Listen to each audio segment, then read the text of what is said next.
Welcome to Devlog number 1 of Dungeon Game.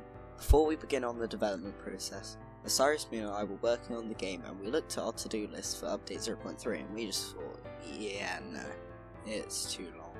So we decided to split it into version 0.2.4 and version 0.3 and to make the game available in version 0.3. Now we have that out of the way, let's begin. The first thing I wanted to do was rework the enemy system to allow me to add enemies more easily. So I began coding that. After a while I managed to get it working and create a test enemy.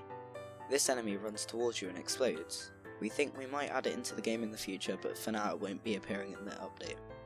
After I made that enemy, I saw a flaw in the enemy generation system that completely breaks after multiple enemies are added, so I knew that it was time to rework the enemy spawning formula entirely. I thought that before I spent stupid amounts of time recoding the enemy spawning system, I would try to implement the music that OsirisMoon created.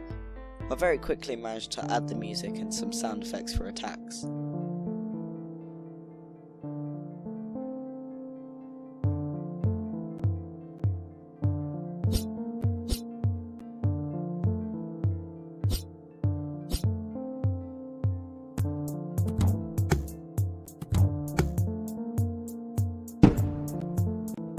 I also made the outer walls connect with the inner walls with some quick changes to the placement and textures.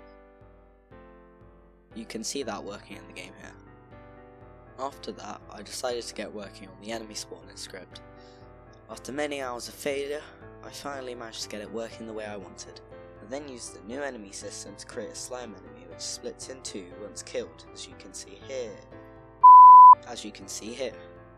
I also added some slime particles to them when they die, and I added the animation later because OsirisMoon couldn't get that done until the end of the update.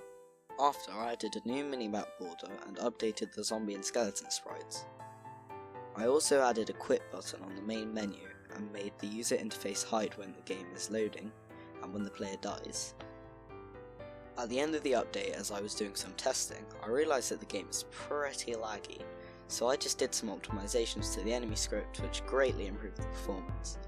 And I also added a screen to notify the player if there is an update available. And update 0.2.4 is now ready.